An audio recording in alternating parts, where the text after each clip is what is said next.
These free tools helped really keep things focused for me as a solo entrepreneur. Okay, so when it comes to starting out as a business owner, solo consultant, solo entrepreneur, however you want to identify, right? A lot of times we are like kind of building everything ourselves. And so we're trying to keep the budget as lean as humanly possible, but we still need some tools to knock this stuff out so we're not writing on notebooks all day. Okay, so I'm going to give you some of the ones that I think are kind of must haves, and that most of them are free or very cheap or have free trials at least so that you can try them out and implement it for your business. Okay, and so the number one tool is you need something for project management to make sure you're keeping on top of things. I think the biggest kryptonite for business owners and people who like to start things is they get shiny object syndrome and they want to chase new things all the time and they end up chasing like squirrels and taking their eye off the ball because once this thing is starting to work, it's getting boring. So they just want to try something new.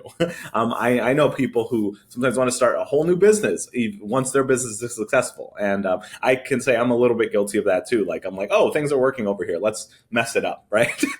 Because it's just, it becomes monotonous and we want the stimulation, right? So first thing I would say is to make sure you're keeping track of all the things you're supposed to be doing is have some sort of project management tool. I like Asana. Some people like ClickUp or Monday. I kind of don't care. I know Asana has free trials, so that's the one I typically recommend for people starting out. Okay, number two is you need a tool for communication. I use a tool called Slack, which a lot of people have heard of. There's also Discord, depending on your community, maybe Discord makes more sense. And I'm sure there's third-party other ones that I haven't heard of, but those are kind of the two big ones, right? Discord leans more towards streaming, content creators, gaming. Slack leans more towards work, corporate, whatever. It's really just, what matches better for you and your clients and your team. I typically find Slack as a better communication channel because one, our clients are already familiar with it, and two, it helps silo everything so that nothing is missed. Okay, number three, you need something for some sort of financial management. You want to track your expenses and manage your budget, even when you're starting out, maybe even especially when you're starting out. Okay, so at a minimum, you would want to do something along the lines of like some Google Sheets. I really also like QuickBooks. I like Xero. Both of those things work. It kind of depends on what your long-term outcomes are. Those are the not free versions, but it's kind of like in my mind, it's like a cost of doing business. Like there are some inescapable costs if you were going to be in business.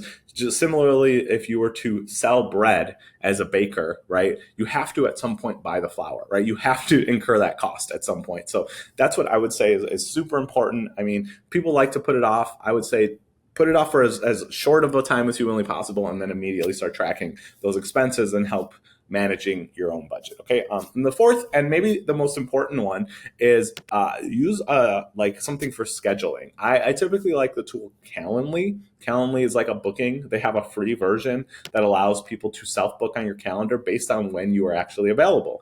So if you're somebody who's like, I'm super busy, I don't have time, right? Or like I have things and meetings coming out throughout the day, it'll match up to whatever calendar you use, whether it's like a iCal or a Google Calendar or whatever. See when you're available. You can give it availability and people can self-book onto your calendar. So typically, I really like using Calendly. There's other competitors like OneTub and TidyCal and other things that are fine as well, but that's the one I typically prefer. So those are the four tools I think will really change the game for you as a solo business owner. If there's any I forgot, or there's like, hey, AJ, you forgot about this one that I'm using that's really helpful for XYZ reasons, please let me know. And if you're not using these, go try them out and see how they can help out your business.